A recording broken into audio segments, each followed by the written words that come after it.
ਵਾਹਿਗੁਰੂ ਜੀ ਕਾ ਖਾਲਸਾ ਵਾਹਿਗੁਰੂ ਜੀ ਕੀ ਫਤਿਹ। ਆਸ ਕਰਦੇ ਹਾਂ ਸਾਰੇ ਠੀਕ ਠਾਕ ਹੋਣਗੇ। ਆਪਾਂ ਆਪਣੇ ਚੱਲ ਰਹੀ ਆਸਾ ਦੀ ਵਾਰ ਦੀ ਲੜੀ ਚੋਂ ਅੱਜ 6ਵੀਂ ਪੌੜੀ ਦੀ ਵਿਚਾਰ ਕਰਨੀ ਹੈ।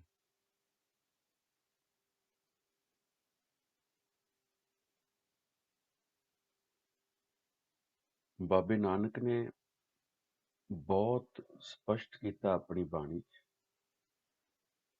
ਲੇਕਿਨ ਅਸੀਂ ਅਵੇਸਲੇ ਹੋਏ ਰਹੇ।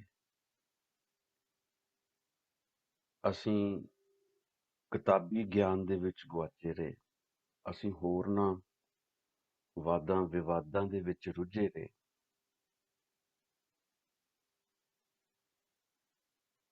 ਜੋ ਕਿ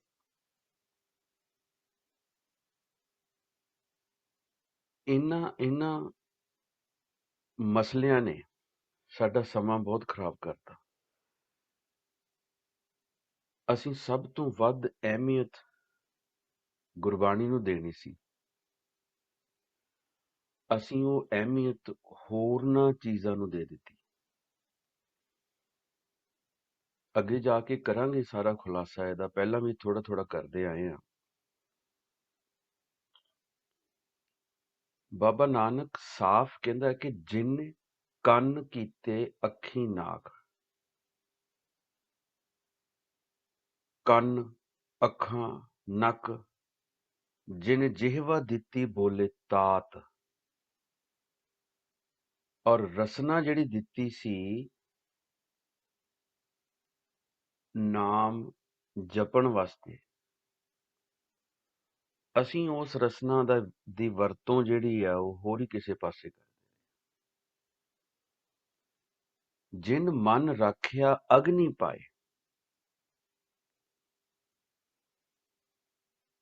ਜੋਤ ਸਾਡੇ ਅੰਦਰ ਪਾ ਦਿੱਤੀ, ਟਿਕਾ ਦਿੱਤੀ। ਵਾਜੈ ਪਵਨ ਆਖੈ ਸਭ ਜਾਏ। ਔਰ ਇਸ ਸਿਸਟਮ ਦੇ ਨਾਲ ਵਾਜੈ ਪਵਨ ਆਖੈ ਸਭ ਜਾਏ, ਸਵਾਸ ਚੱਲਦਾ ਹੈ। ਵਾਜੈ ਪਵਨ, ਪਵਨ ਦੇ ਨਾਣੇ ਨੂੰ ਔਂਕੜ ਹੈ। ਤੇਰਾ ਕਵਨ ਆਰੰਭ, ਬਾਬਾ ਨਾਨਕ ਕਹਿੰਦਾ ਪਵਨ ਆਰੰਭ। ਨਾਮ ਤੋਂ, ਮੈਂ ਆਪਣੇ ਨਾਮ ਦੇ ਅਭਿਆਸ ਤੋਂ ਆਪਣੀ ਸ਼ੁਰੂਆਤ ਕਰਦਾ। ਇਹ ਅਸੀਂ ਸਿੱਧ ਗੋਸ਼ ਦੇ ਵਿੱਚ ਬਹੁਤ ਸਾਰੇ ਸਵਾਲ ਜਵਾਬ ਜਿਹੜੇ ਆ ਵਿਚਾਰ ਕੇ ਆਏ ਆ। ਸੋ ਪਵਨ ਦੇ ਨਾਣੇ ਨੂੰ ਜਿੱਥੇ ਔਂਕੜ, ਇਸ ਤਰ੍ਹਾਂ ਹੀ ਵਿਚਾਰ ਦੇ ਰਾਰੇ ਨੂੰ ਜਿੱਥੇ ਔਂਕੜ, ਉੱਥੇ ਨਾਮ ਹੀ ਜਪਣਾ, ਉੱਥੇ ਨਾਮ ਹੀ ਜਪਣਾ। ਸੋ ਅਸੀਂ ਇਹ ਅਹਿਮੀਅਤ ਜਿਹੜੀ ਹੈ ਗੁਰਬਾਣੀ ਦੀ ਵਿਚਾਰ ਅਸੀਂ ਕੀਤੀ ਨਹੀਂ, ਸਮਝਿਆ ਨਹੀਂ। ਗੁਰਬਾਣੀ ਤੇ ਦੂਰ ਦੀ ਗੱਲ, ਅਸੀਂ ਆਪਣੀ ਬੋਲੀ ਨੂੰ ਨਹੀਂ ਚੰਗੀ ਤਰ੍ਹਾਂ ਸਮਝਿਆ। ਸਾਨੂੰ ਆਪਣੀ ਬੋਲੀ ਦਾ ਨਹੀਂ ਪਤਾ, ਆਪਣੀ ਜਿਹਨੂੰ ਅਸੀਂ ਮਾਂ ਬੋਲੀ ਕਹਿੰਦੇ, ਸਾਨੂੰ ਉਹਦੇ ਬਾਰੇ ਨਹੀਂ ਪਤਾ। ਸੋ ਇਹ ਚੀਜ਼ਾਂ ਸਮਾਂ ਮੰਗਦੀਆਂ ਨੇ। ਜਿਹੜੇ ਇਸ ਨਜ਼ਾਕਤ ਨੂੰ, ਅਹਿਮੀਅਤ ਨੂੰ ਸਮਝ ਰਹੇ ਨੇ, ਉਹ ਨਾਮ ਜਪਣਾ ਆਰੰਭ ਕਰਨ। ਕੇਵਲ ਨਾਮ ਜਪੋ ਰੇ ਪ੍ਰਾਣੀ, ਕਿੰਨੀ ਵਾਰ ਹੁਕਮ ਹੈ ਗੁਰਬਾਣੀ ਚ। ਬਾਕੀ ਸਾਰਾ ਕੰਮ ਜਿਹੜਾ ਉਹ ਨਿਰਾ ਫਲ ਆ, ਉਹਨੂੰ ਕੋਈ ਫਲ ਨਹੀਂ ਲੱਗਣਾ, ਉਹਦਾ ਕੋਈ ਸਾਡੇ ਕੰਮ ਹੀ ਨਹੀਂ ਆਉਣਾ ਕੁਛ, ਨਾਮ ਜਪਣ ਤੋਂ ਸਿਵਾਏ। ਸੋ ਇਹ ਕਦਰ ਕਰੀਏ ਬਾਬੇ ਨਾਨਕ ਦੀ ਗੁਰਬਾਣੀ ਦੀ। ਇਹ ਕਦਰ ਹੈ, ਇਹੀ ਸਤਿਕਾਰ ਹੈ। ਬਾਪੂ ਸਾਡਾ ਬਿਸਤਰੇ ਤੇ ਪਿਆ ਹੋਏ ਬਿਮਾਰ, ਅਸੀਂ ਉਹਦੀਆਂ ਲੱਤਾਂ ਬਾਹਾਂ ਘੁੱਟੀ ਜਾਈਏ, ਸਿਰ ਘੁੱਟੀ ਜਾਈਏ। ਉਹ ਬਾਪੂ ਜਦੋਂ ਕਵੇ ਵੀ ਯਾਰ ਪਾਣੀ ਦਾ ਗਲਾਸ ਤੇ ਪਿਆ, ਅਸੀਂ ਉਹਨੂੰ ਕਹੀ ਜੰਨੇ ਬਾਪੂ ਨਹੀਂ ਨਹੀਂ ਤੇਰੀਆਂ ਲੱਤਾਂ ਘੁੱਟ ਰਹੇ ਯਾਰ, ਤੂੰ ਉਹ ਲੱਤਾਂ ਦਾ ਦੇਖ, ਬਾਹਾਂ ਦੇਖ ਤੇਰੀਆਂ ਘੁੱਟੀ ਜਾਂਦੇ ਆ, ਤੇਰਾ ਸਿਰ ਘੁੱਟੀ ਜਾਂਦੇ ਆ। ਉਹ ਫੇਰ ਬਾਪੂ ਕਹਿੰਦਾ ਪਾਣੀ ਤੇ ਪਿਆ, ਉਹ ਕਹਿੰਦਾ ਪਾਣੀ ਨਾ ਨਾ ਨਾ, ਇਹ ਸਾਨੂੰ ਕਹਿ ਨਾ ਕੁਛ, ਤੂੰ ਦੇਖਦੀ ਨਹੀਂ ਲੱਤਾਂ ਅਸੀਂ ਘੁੱਟੀ ਜਾਂਦੇ, ਬਾਹਾਂ ਘੁੱਟੀ ਜਾਂਦੇ, ਸਿਰ ਘੁੱਟੀ ਜਾਂਦੇ। ਗੱਲ ਬਣੂਗੀ? ਗੱਲ ਉਦੋਂ ਬਣਦੀ ਹੈ ਜਦੋਂ ਬਾਪੂ ਨੂੰ ਪਾਣੀ ਦਾ ਗਲਾਸ ਪਿਆਵਾਂਗੇ, ਤਾਂ ਬਾਪੂ ਦੀ ਤਸੱਲੀ ਹੋਣੀ ਹੈ। ਸੋ ਆਓ ਅੱਜ ਵਾਰ ਦੀ 6ਵੀਂ ਪੌੜੀ ਜਿਹੜੀ ਆਪਾਂ ਵਿਚਾਰੀਏ। ਇਹ ਮੂੰਹ ਤੇ ਮੇਰੇ ਵੀ ਚੜ੍ਹਿਆ ਆਸਾ ਦੀ ਵਾਰ, ਪਰ ਇਹਨੂੰ ਵਾਰ ਹੀ ਕਹਿਣਾ। ਵਾਰ ਪੌੜੀਆਂ ਦਾ ਸੰਗ੍ਰਹਿ ਹੁੰਦੀ ਹੈ। ਵਾਰ ਦੇ ਵਿੱਚ ਕੇਵਲ ਪੌੜੀਆਂ ਹੁੰਦੀਆਂ ਨੇ, ਪਰ ਬਾਬੇ ਨਾਨਕ ਨੇ ਸ਼ਲੋਕ ਵੀ ਨਾਲ ਸਾਨੂੰ ਦਿੱਤੇ ਨੇ। ਸੋ ਇਹ ਵਾਰ ਹੀ ਹੈ। ਇਹਨੂੰ ਆਸਾਂ ਦੀ ਵਾਰ ਜਾਂ ਆਸਾ ਦੀ ਵਾਰ ਉਹ ਗਲਤ ਬੋਲੇ ਨੇ। ਬਾਬੇ ਨਾਨਕ ਨੇ ਹੈਡਿੰਗ ਲਿਖੀ ਹੈ ਵਾਰ ਸ਼ਲੋਕਾਂ ਨਾਲ। ਸ਼ਲੋਕ ਪੀ ਮਹੱਲੇ ਪਹਿਲੇ ਕੇ ਲਿਖੇ। ਆਸਾ ਜਿਹੜਾ ਉਹ ਰਾਗ ਦੀ ਤਰਤੀਬ, ਰਾਗ ਦਾ ਨਾਮ ਹੈ, ਤੇ ਹੈਡਿੰਗ ਦੇ ਕੇ ਹੁਕਮ ਚੜਾਤਾ ਉੱਤੇ, ਬਿਲਕੁਲ ਉੱਤੇ, ਟੁੰਡੇ ਅਸਰਾਜੇ ਕੀ ਧੁਨੀ। ਇਹ ਵੀ ਸਾਡੇ ਬਾਪੂ ਜੀ ਨੇ, ਭਾਈ ਮਹਿੰਦਰ ਸਿੰਘ SDO ਸਾਹਿਬ, ਉਹਨਾਂ ਨੇ ਗਾਈ ਹੈ ਧੁਨੀ, ਰਿਸਰਚ ਕਰਕੇ ਲੱਭ ਕੇ, ਔਰ ਉਹ ਆਪਾਂ ਵੀ ਕੋਸ਼ਿਸ਼ ਕਰਾਂਗੇ ਇੱਥੇ ਸਾਰਿਆਂ ਨਾਲ ਸਾਂਝ ਕਰਨ ਦੀ। ਸੋ ਆਓ ਹੁਣ ਆਪਾਂ ਵਿਚਾਰ ਸ਼ੁਰੂ ਕਰੀਏ। ਸ਼ਲੋਕ ਮਹੱਲਾ ਪਹਿਲਾ। ਮੁਸਲਮਾਨਾਂ ਸਿਫਤ ਸ਼ਰੀਅਤ ਪੜ ਪੜ ਕरें ਵਿਚਾਰ। ਮੁਸਲਮਾਨੀ ਸ਼ਰਅ ਮੁਤਾਬਕ ਕੁਰਾਨ ਸ਼ਰੀਫ ਨੂੰ ਪੜ੍ਹਨਾ ਜਾਂ ਪਾਠ ਕਰਨਾ ਹੀ ਅੱਲਾ ਦੀ ਇਬਾਦਤ ਹੈ।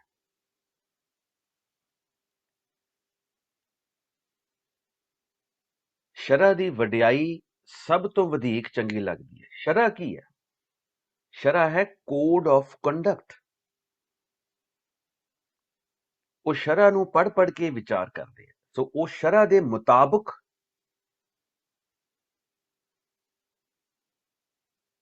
ਕੁਰਾਨ ਸ਼ਰੀਫ ਨੂੰ ਪੜ੍ਹਨਾ ਜਾਂ ਪਾਠ ਕਰਨਾ ਹੀ ਅੱਲਾ ਦੀ ਇਬਾਦਤ ਹੈ। ਇਹ ਮੁਸਲਮਾਨੀ ਸ਼ਰਅ ਕਹਿੰਦੀ ਹੈ, ਦੱਸਦੀ ਹੈ। ਹੁਣ ਇੱਥੇ ਜ਼ਿਕਰ ਹੋਏਗਾ, ਦੇਖਿਓ, 3 ਫਿਰਕੇ ਹੋਣਗੇ, ਮੁਸਲਮਾਨੀ ਫਿਰਕਾ, ਹਿੰਦੂ ਫਿਰਕਾ, ਤੇ ਤੀਜਾ ਮਤ ਹੋਏਗਾ ਜੋਗੀਆਂ ਦਾ ਮਤ। ਇਹ ਅੱਜ ਕੱਲ ਤਕਰੀਬਨ ਹਿੰਦੂਇਜ਼ਮ ਦੇ ਵਿੱਚ ਹੀ ਰਲ ਗਿਆ, ਲੇਕਿਨ ਇਹ ਉਹਨਾਂ ਦਿਨਾਂ ਦੇ ਵਿੱਚ ਇੱਕ ਵੱਖਰਾ ਫਿਰਕਾ ਸੀ। ਇੱਥੇ ਉਹਨਾਂ ਦਾ ਜ਼ਿਕਰ ਆਏਗਾ। ਸੋ ਇਹ ਹੁਣ ਪਹਿਲਾ, ਮੁਸਲਮਾਨਾਂ ਸਿਫਤ ਸ਼ਰੀਅਤ ਪੜ ਪੜ ਕਰੇ ਵਿਚਾਰ। ਬੰਦੇ ਸੇ ਜੇ ਪਵੇਂ ਵਿੱਚ ਬੰਦੀ ਵੇਖਣ ਕੋ ਦੀਦਾਰ। ਜੋ ਵੀ ਮੁਸਲਮਾਨ ਸ਼ਰਅ ਦੀ ਬੰਦਿਸ਼ ਵਿੱਚ ਰਹਿ ਕੇ ਬੰਦਗੀ ਕਰੇਗਾ, ਉਹੀ ਅੱਲਾ ਦੇ ਦੀਦਾਰ ਕਰੇਗਾ।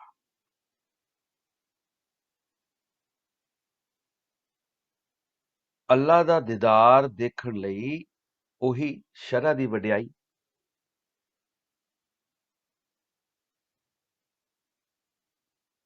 ਕਿ ਆਹ ਕੰਮ ਇਸ ਤਰ੍ਹਾਂ ਕਰਨਾ, ਆਹ ਕੰਮ ਇਸ ਤਰ੍ਹਾਂ ਕਰਨਾ, ਕੋਡ ਆਫ ਕੰਡਕਟ। ਬੰਦੇ ਸੇ ਜੇ ਪਵੇਂ ਵਿੱਚ ਬੰਦੀ ਵੇਖਣ ਕੋ ਦੀਦਾਰ। ਜੋ ਵੀ ਮੁਸਲਮਾਨ ਸ਼ਰਅ ਦੀ ਬੰਦਿਸ਼ ਵਿੱਚ ਰਹਿ ਕੇ ਕੋਡ ਆਫ ਕੰਡਕਟ ਅਪਣਾ ਕੇ ਬੰਦਗੀ ਕਰੂਗਾ, ਉਹੀ ਅੱਲਾ ਦੇ ਦੀਦਾਰ ਕਰੂਗਾ। ਤੀਸਰੀ ਲਾਈਨ ਆ ਗਈ, ਹਿੰਦੂ ਸਾਲਾ ਹੀ ਸਾਲਾਹਨ ਦਰਸ਼ਨ ਰੂਪ ਅਪਾਰ। ਹਿੰਦੂ ਵੀ ਕੇਵਲ ਸ਼ਾਸਤਰਾਂ ਅਨੁਸਾਰ ਹੀ ਪ੍ਰਭੂ ਦੇ ਦਰਸ਼ਨਾਂ ਲਈ ਬੇਅੰਤ ਅਤੇ ਸੁੰਦਰ ਈਸ਼ਵਰ ਦੀ ਪੂਜਾ ਕਰਦੇ ਨੇ। ਹਿੰਦੂ ਸਾਲਾ ਹੀ ਸਾਲਾਹਨ ਦਰਸ਼ਨ ਰੂਪ ਅਪਾਰ।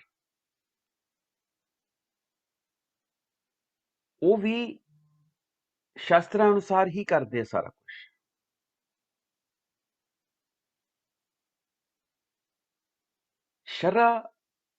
ਸ਼ਰਅ ਦਾ ਮਤਲਬ ਹੈ ਹਦੀਸ। ਹਦੀਸ ਕਹਿੰਦੇ ਹੈ ਮਰਿਆਦਾ ਨੂੰ, ਰਹਿਤ ਮਰਿਆਦਾ ਨੂੰ। ਇਹ ਹੁਣ ਜਾਣ ਲਿਓ। ਇੱਥੇ ਹੁਣ ਲਫ਼ਜ਼ ਨੂੰ ਜਾਣ ਕੇ ਚੰਗੀ ਤਰ੍ਹਾਂ इस ਗਿਆਨ ਦੀ ਡੂੰਘਾਈ ਨੂੰ ਸਮਝਣ ਦੀ ਕੋਸ਼ਿਸ਼ ਕਰਨੀ ਹੈ ਵੀ ਉਹ ਬਾਬਾ ਨਾਨਕ ਕਹਿਣਾ ਕੀ ਚਾਹ ਰਿਹਾ। ਹਿੰਦੂ ਸਾਲਾ ਹੀ ਸਾਲਾਹਨ ਦਰਸ਼ਨ ਰੂਪ ਅਪਾਰ। ਹਿੰਦੂ ਵੀ ਹਿੰਦੂ ਸ਼ਾਸਤਰ ਦੁਆਰਾ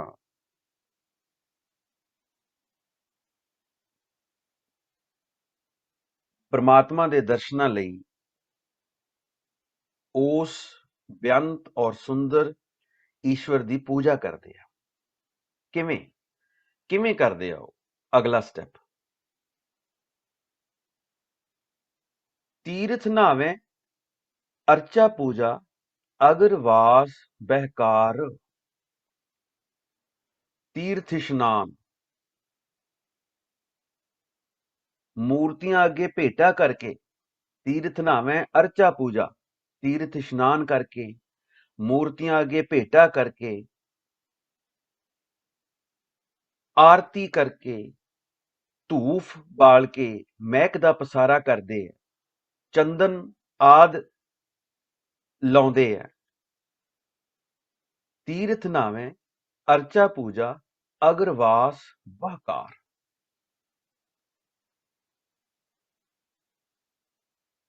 ਇਸ ਤਰ੍ਹਾਂ ਉਹ ਆਪਣੇ ਪਰਮੇਸ਼ਰ ਨੂੰ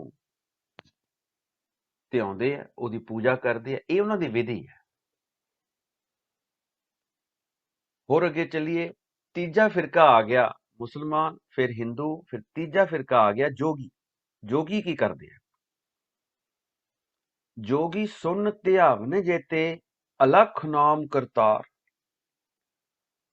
ਜੋਗੀ ਲੋਕ ਸਮਾਧੀ ਲਾ ਕੇ ਕਰਤਾਰ ਨੂੰ ਧਿਆਉਂਦੇ ਆ।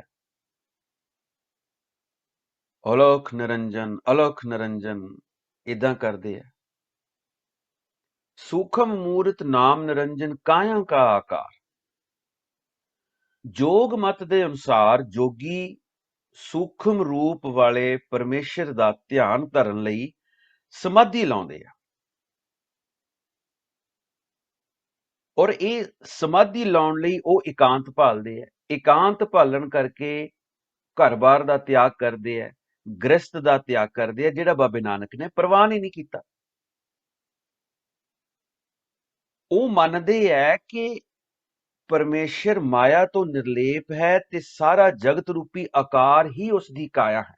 ਬਹੁਤ ਵੱਡੀ ਗੱਲ ਹੈ, ਬਹੁਤ ਵੱਡੀ ਗੱਲ ਹੈ। ਇਹ ਐਜ਼ ਇਟ ਇਜ਼ ਐਕਸੈਪਟ ਕੀਤਾ ਬਾਬੇ ਨਾਨਕ ਨੇ।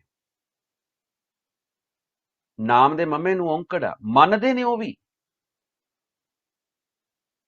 ਪਰ ਉਹਨਾਂ ਦੀ ਇੱਕ ਪ੍ਰੋਬਲਮ ਸੀ, ਉਹ ਗ੍ਰਸਤ ਨੂੰ ਨਹੀਂ ਸੀ ਤਰਜੀਹ ਦਿੰਦੇ, ਜ਼ਿੰਮੇਵਾਰੀਆਂ ਨਹੀਂ ਸੀ ਨਿਭਾਉਂਦੇ, ਭੱਜਦੇ ਸੀ।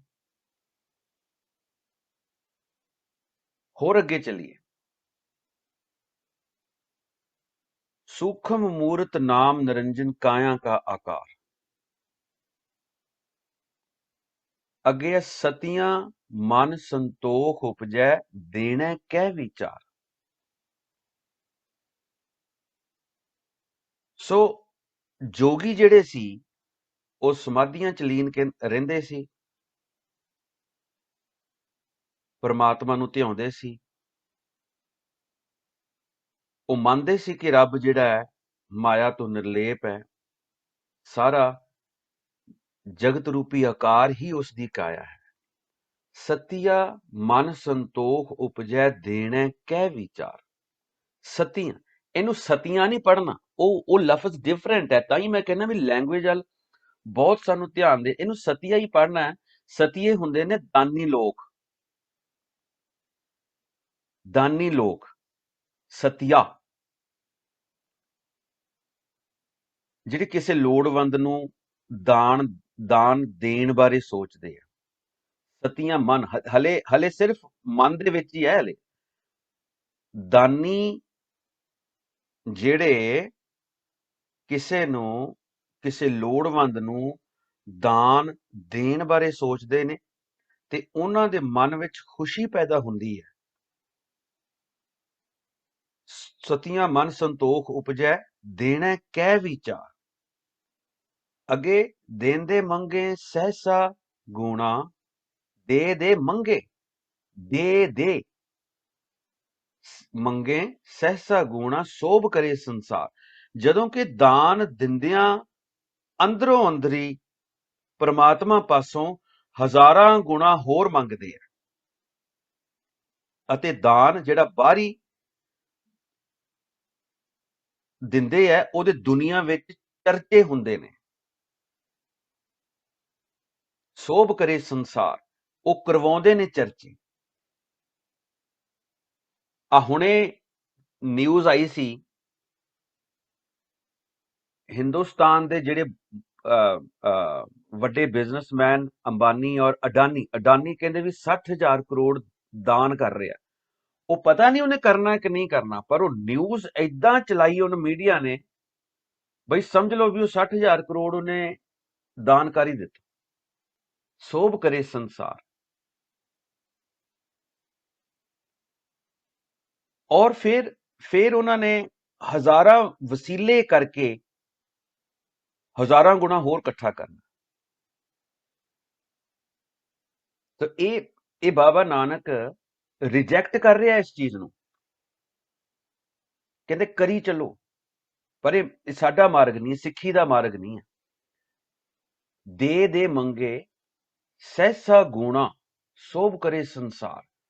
ਉਹ ਹਜ਼ਾਰਾਂ ਗੁਣਾ ਹੋਰ ਮੰਗਦੇ ਆ, ਸੰਸਾਰ 'ਚ ਆਪਣੀ ਸ਼ੋਭਾ ਲੋੜਦੇ। ਹੋਰ ਅੱਗੇ ਆ ਜਾਓ। ਚੋਰਾਂ ਜਾਰਾਂ ਤੈ ਕੁੜਿਆਰਾਂ ਖਰਾਬਾਂ ਵੇਕਾਰ। ਦੂਜੇ ਪਾਸੇ ਜਗਤ ਦੇ ਵਿੱਚ ਬੇਅੰਤ ਚੋਰ ਬਦ ਚਲਨ। ਜਾਰਾਂ, ਚੋਰਾਂ, ਜਾਰਾਂ, ਇਹ ਅੱਜ ਕੱਲ ਯਾਰ ਲਫ਼ਜ਼ ਬਹੁਤ ਯੂਜ਼ ਕਰਦੇ ਹਾਂ ਅਸੀਂ ਲੈਂਗੁਏਜ ਦੇ ਵਿੱਚ। ਮਤਲਬ ਨਹੀਂ ਪਤਾ, ਉਹ ਯਾਰ ਮੈਂ ਏਦਾਂ, ਉਹ ਯਾਰ ਮੈਂ ਏਦਾਂ। ਇਹ ਜਿਹੜਾ ਲਫ਼ਜ਼ ਹੈ ਇਹ ਬਦ ਚੱਲਨ ਵਿਅਕਤੀਆਂ ਵਾਸਤੇ ਯੂਜ਼ ਕੀਤਾ ਜਾਂਦਾ। ਚੋਰਾਂ ਜਾਰਾਂ ਤੈ ਕੁੜਿਆਰਾਂ। ਦੂਜੇ ਪਾਸੇ ਜਗਤ ਦੇ ਵਿੱਚ ਬੇਅੰਤ ਚੋਰ ਬਦ ਚੱਲਨ ਝੂਠੇ ਤੇ ਵਿਕਾਰੀ ਲੋਕ ਨੇ। ਇੱਕ ਹੁੰਦਾ ਖਾਏ ਚੱਲੇ ਐ ਥਾਉ ਤਿਨਾ ਕਾਈ ਕਾਰ। ਵਿਕਾਰੀ ਲੋਕ ਪਿਛਲੀ ਕਮਾਈ ਨੂੰ ਮੁਕਾ ਕੇ ਖਾਲੀ ਹੱਥ ਦੁਨੀਆ ਤੋਂ ਚਲੇ ਜਾਂਦੇ ਨੇ, ਔਰ ਇਹੋ ਜਿਹੇ ਕਰਮ ਵੀ ਉਹਨਾਂ ਪਾਸੋਂ ਕਰਤਾਰ ਆਪ ਹੀ ਕਰਾਉਂਦਾ। ਇੱਕ ਹੁੰਦਾ ਖਾਏ ਚੱਲੇ ਐਥਾਓ ਤਿੰਨਾ ਵੀ ਕਾਈ ਕਾਰ। ਇਹ ਜਿਹੜੀ ਕਾਰ ਹੈ, ਇਹ ਜਿਹੜਾ ਕਰਮ ਹੈ, ਇਹ ਉਹਨਾਂ ਪਾਸੋਂ ਕਰਤਾਰ ਹੀ ਕਰਾ ਲੈਂਦਾ। ਹੋਰ ਅੱਗੇ ਚੱਲੀਏ। ਜਲ ਥਲ ਜੀਆਂ ਪੁਰੀਆਂ ਲੋਆਂ ਆਕਾਰਾਂ ਆਕਾਰ। ਓਏ ਜੇ ਆਖੈ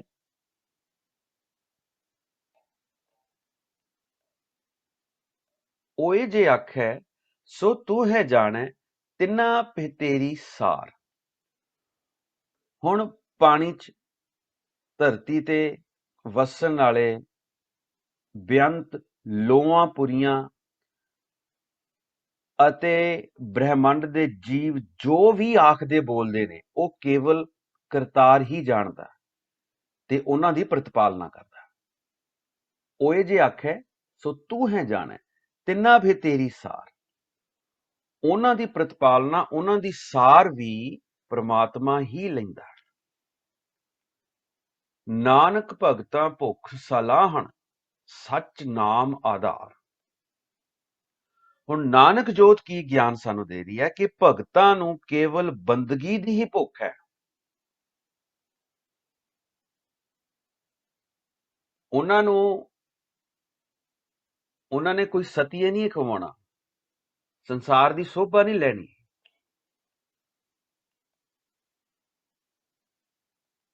ਉਹਨਾਂ ਨੇ ਤੀਰਥ ਨਹੀਂ ਨਹਾਉਣੇ, ਹੋਰ ਕਈ ਵਸੀਲਿਆਂ ਨਾਲ ਤਰੀਕਿਆਂ ਨਾਲ ਪੂਜਾ ਨਹੀਂ ਕਰਨੀ।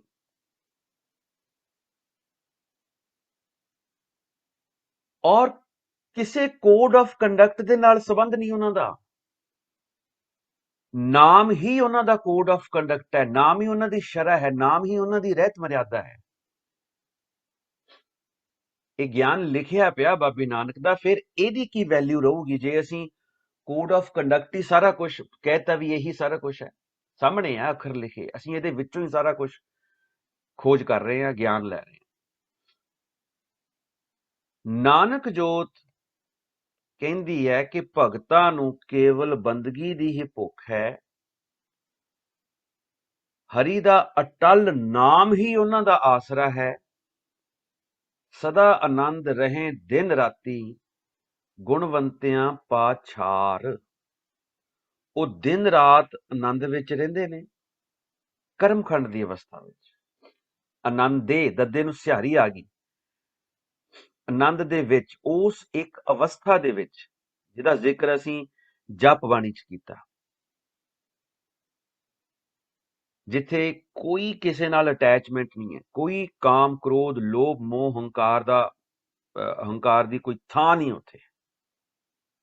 ਉਸ ਅਵਸਥਾ ਵਿੱਚ ਰਹਿੰਦੇ ਨੇ ਭਗਤ, ਤੇ ਆਪਣੇ ਆਪ ਨੂੰ ਉੱਚੀ ਬਿਰਤੀ ਵਾਲਿਆਂ ਦੇ ਪੈਰਾਂ ਦੀ ਧੂੜ ਸਮਝਦੇ ਆ। ਇਹ ਬੜਾ ਇੰਪੋਰਟੈਂਟ ਹੈ। ਸਦਾ ਆਨੰਦ ਰਹੇ ਦਿਨ ਰਾਤੀ, ਗੁਣਵੰਤਿਆਂ ਪਾਛਾਰ। ਜਿਨ੍ਹਾਂ ਤੋਂ ਸਿੱਖਣਾ ਹੋਵੇ,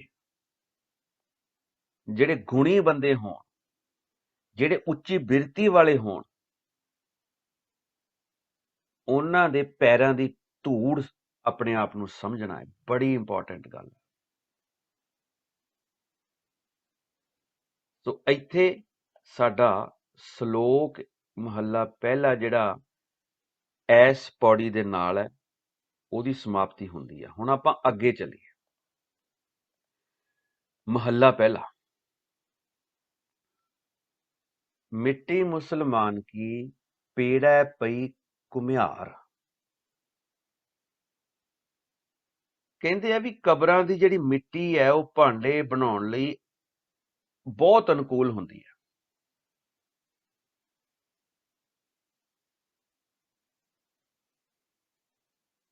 ਮੁਸਲਮਾਨ ਮੁਰਦੇ ਨੂੰ ਦੱਬਦੇ ਨੇ, ਸਾੜਦੇ ਨਹੀਂ, ਪਰ ਜਦੋਂ ਘੁਮਿਆਰ ਕਬਰਾਂ ਦੀ ਮਿੱਟੀ ਗੋ ਕੇ ਗੁੰਨ ਕੇ ਪੇੜੇ ਬਣਾ ਲੈਂਦਾ, ਫਿਰ ਮਿੱਟੀ ਤੋਂ ਇੱਟਾਂ, ਭਾਂਡੇ, ਘੜੇ ਹੋਰ ਚੱਕ ਤੇ ਬਣਾਉਂਦਾ,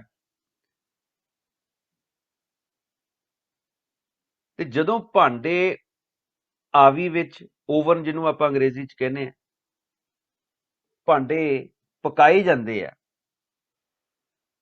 ਮਿੱਟੀ ਸੜਦੀ ਹੈ, ਉਹ ਮੁਰਦੇ ਦੀ ਮਿੱਟੀ ਰੋਂਦੀ ਹੈ। ਮੁਰਦੇ ਦੀ ਮਿੱਟੀ ਹੁੰਦੀ ਹੈ, ਮੁਰਦੇ ਦੀ ਮਿੱਟੀ ਹੁੰਦੀ ਹੈ, ਉਹੀ ਮਿੱਟੀ ਸੜਦੀ ਹੈ, ਤੇ ਉਹਨਾਂ ਭਾਂਡਿਆਂ ਤੇ ਅੱਗ ਦੇ ਅੰਗਿਆਰ ਵੀ ਗਿਰਦੇ ਨੇ। ਮਿੱਟੀ ਮੁਸਲਮਾਨ ਕੀ ਪੇੜਾ ਪਈ ਘੁਮਿਆਰ, ਘੜ ਭਾਂਡੇ ਇੱਟਾਂ ਕੀਆ, ਜਲਦੀ ਕਰੇ ਪੁਕਾਰ। ਜਲ ਜਲ ਰੋਵੈ ਬੱਪੜੀ, ਸੜ ਸੜ ਕੇ ਉਹ ਵਿਚਾਰੀ ਰੋਂਦੀ, ਝੜ ਝੜ ਪਵੇ ਅੰਗਿਆਰ, ਉਹਦੇ ਉੱਤੇ ਅੰਗਿਆਰ ਪੈਂਦੇ।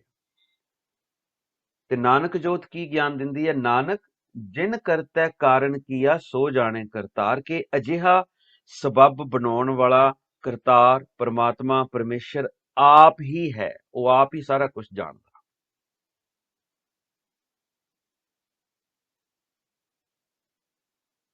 ਇਸ ਚੀਜ਼ ਨਾਲ ਕੋਈ ਸੰਬੰਧ ਨਹੀਂ ਹੈ।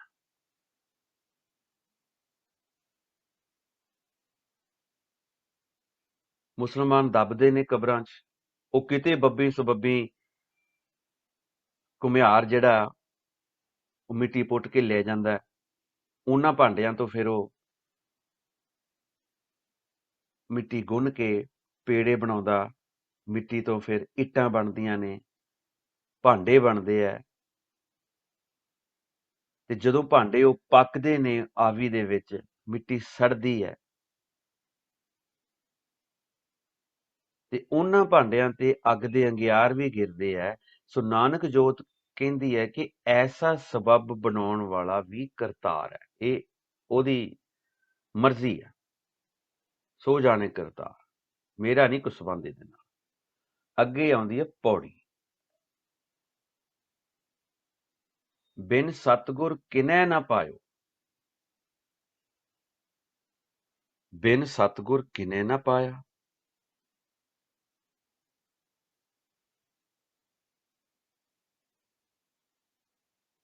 सतगुर दी रहमत तो बिना किसी दी भी उस परमात्मा तक पहुंच नहीं बन सकती, ना ही बनी है। बिन सतगुर किने ना पायो, बिन सतगुर किने ना पाया। पास्ट विच भी किसी ने नहीं पाया ते ना ही कोई अगाह फ्यूचर विच पाऊगा उस करते पुरख दे गुर प्रसाद तो बिना, उस परमात्मा दी बख्शिश तो बिना, उस खुदा दी रहमत तो बिना। सतगुर विच आप रखे कर प्रगट आख सुनाया। हुण सतगुर विचे ही अकाल पुरख है, उसनूं प्रगट करन लई नाम जपना ते सुनन दी अवस्था तक पहुंचना। जप बाणी याद करो, सुनिया सिद्ध पीर सुरनाथ, सुनिया धरत धवल आकाश। ये ओ सुनन दी गल है, इलाही जिहड़ा ब्रह्मंडी नाम दी धुनी सुनन दी गल है। ये बाहरी सुनना नहीं है भी गुरबाणी सुन मैल गवाए। ये इत्थे मैल कित्थे गई है जे? किन्नी गुरबाणी सुन रहे ने सारे, मेरे वर्गे होर बड़े लोग सुन रहे ने। ਇਹ ਅਵਸਥਾ ਇੱਕ ਆਏਗੀ ਜਦੋਂ ਉਹ ਬ੍ਰਹਮੰਡੀ ਨਾਮ ਦੀ ਧੁਨੀ ਸਾਡੇ ਕੰਨਾਂ ਵਿੱਚ ਵੱਜੇਗੀ।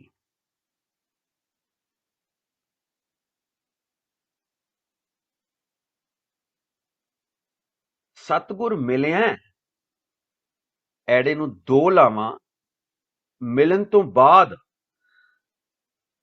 ਸਤਿਗੁਰ ਦਾ ਮਿਲਣਾ ਭਾਵ ਮੋਹ ਮਮਤਾ ਦਾ ਖਾਤਮਾ ਹੀ ਮਾਇਆ ਤੋਂ ਸਦਾ ਲਈ ਮੁਕਤ ਹੋਣਾ ਹੈ।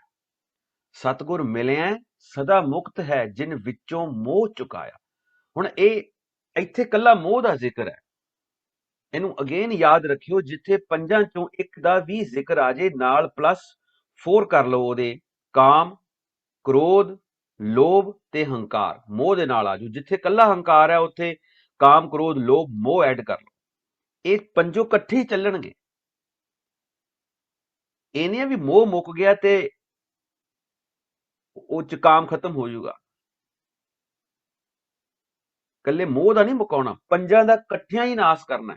ਸੋ ਜਿੱਥੇ ਵੀ ਕਿਤੇ ਇੱਕ ਦਾ ਜ਼ਿਕਰ ਆਵੇ ਉੱਥੇ ਬਾਕੀ ਚਾਰ ਨਾਲ ਐਡ ਕਰ ਲਓ। ਸਤਿਗੁਰ ਮਿਲਿਆ ਸਦਾ ਮੁਕਤ ਹੈ, ਜਿਨ ਵਿੱਚੋਂ ਮੋਹ ਚੁਕਾਇਆ। ਸਤਿਗੁਰ ਦਾ ਮਿਲਣਾ ਭਾਵ ਮੋਹ ਮਮਤਾ ਦਾ ਖਾਤਮਾ ਹੀ ਮਾਇਆ ਤੋਂ ਸਦਾ ਲਈ ਮੁਕਤ ਹੋਣਾ ਹੈ। ਉੱਤਮ ਇਹ ਵਿਚਾਰ ਹੈ, ਜਿਨ ਸੱਚੇ ਸਿਉ ਚਿਤਲਾਇਆ। ਸਭ ਤੋਂ ਉੱਪਰ ਦੀ ਬੰਦਗੀ ਕਿਹੜੀ ਹੈ? ਸਭ ਤੋਂ ਟਾਪ ਮੋਸਟ ਬੰਦਗੀ ਕਿਹੜੀ ਹੈ? ਕਿ ਜਦੋਂ ਅਭਿਆਸੀ ਮਨ ਚਿੱਤ ਲਾ ਕੇ ਨਾਮ ਜਪਦਾ ਹੈ। उत्तम ਇਹ ਵਿਚਾਰ ਹੈ, ਜਿਨ ਸੱਚੇ ਸਿਉ ਚਿਤਲਾਇਆ, ਜਗ ਜੀਵਨ ਦਾਤਾ ਪਾਇਆ। ਜਿਹਦੇ ਫਲਸਰੂਪ ਕਰਤੇ ਪੁਰਖ ਦਾ ਮਿਲਾਪ ਹੋ ਜਾਂਦਾ। ਇਹੀ ਕਰਮਖੰਡ ਦੀ ਅਵਸਥਾ, ਇਹੀ ਆਨੰਦ ਦੀ ਅਵਸਥਾ, ਇਹੀ ਦਸਮ ਦੁਆਰ ਤੱਕ ਪਹੁੰਚਣ ਦੀ ਅਵਸਥਾ। ਕੋਈ ਫਰਕ ਨਹੀਂ ਹੈ।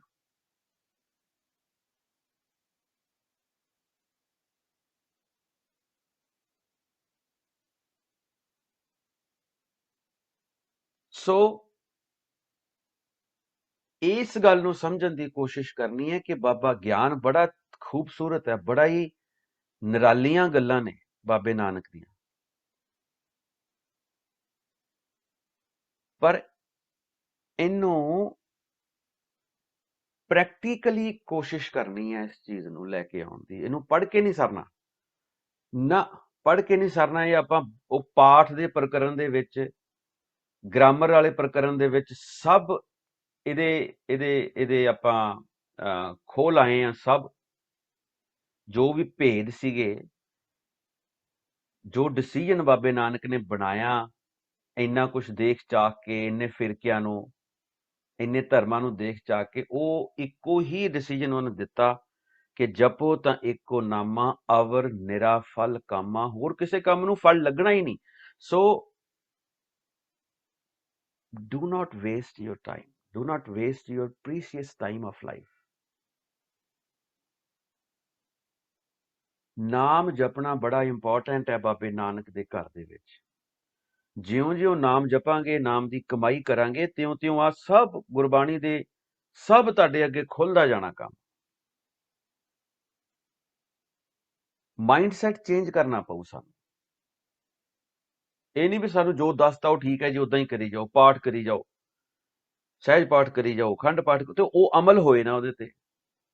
ਕੀਰਤਨ ਕਰੀ ਜਾਓ, ਸੰਗਤ ਕਰੀ ਜਾਓ, ਤੇ ਕਾਮ ਕ੍ਰੋਧ ਲੋਭ ਮੋਹ ਹੰਕਾਰ ਮੁੱਕੇ ਨਾ। ਇਹ ਸਾਰਾ ਮੁੱਕਣਾ ਹੀ ਨਾਮ ਦੇ ਨਾਲ ਹੈ। ਜਪੋ ਤਾਂ ਇੱਕੋ ਨਾਮਾ, ਅਵਰ ਨਿਰਾ ਫਲ ਕਾਮਾ। ਸੋ ਜਿਸ ਕਰਤੇ ਪੁਰਖ ਨੇ ਸਾਨੂੰ ਇੰਨੀਆਂ ਵੱਡੀਆਂ ਗੱਲਾਂ ਕੀਤੀਆਂ ਨੇ, ਬਾਬੇ ਨਾਨਕ ਦੀ ਬਾਣੀ ਹੈ, ਬਹੁਤਾ ਬੋਲਣ ਝੱਖਣ ਹੋਏ, ਵਿਣ ਬੋਲੇ ਜਾਣੈ ਸਭ ਸੋਏ।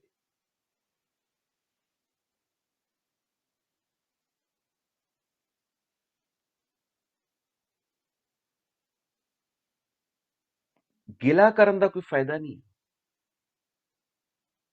ਅਫਸੋਸ ਕਰਨ ਦਾ ਕੋਈ ਫਾਇਦਾ ਨਹੀਂ, ਉਹ ਵਿਅਰਥ ਹੈ ਸਭ।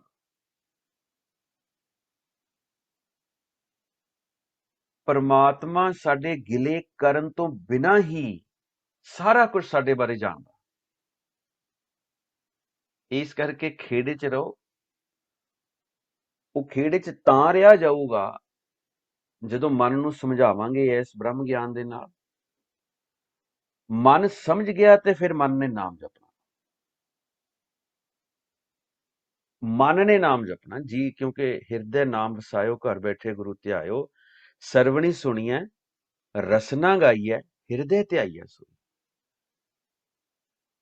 ਵਿਚਾਰਾਂ ਤੋਂ ਮੁਕਤ ਹੋਣਾ ਨਾਮ ਜਪ ਜਪ ਕੇ, ਪੰਜਾਂ ਤੋਂ ਮੁਕਤ ਹੋਣਾ ਨਾਮ ਜਪ ਜਪ ਕੇ, ਪਰਮਾਤਮਾ ਦਾ ਪ੍ਰਕਾਸ਼ ਹੋਣਾ ਨਾਮ ਜਪ ਜਪ ਕੇ। ਫਿਰ ਅਸੀਂ ਆਹ ਕੰਮ ਤੇ ਕਰਦੇ ਨਹੀਂ।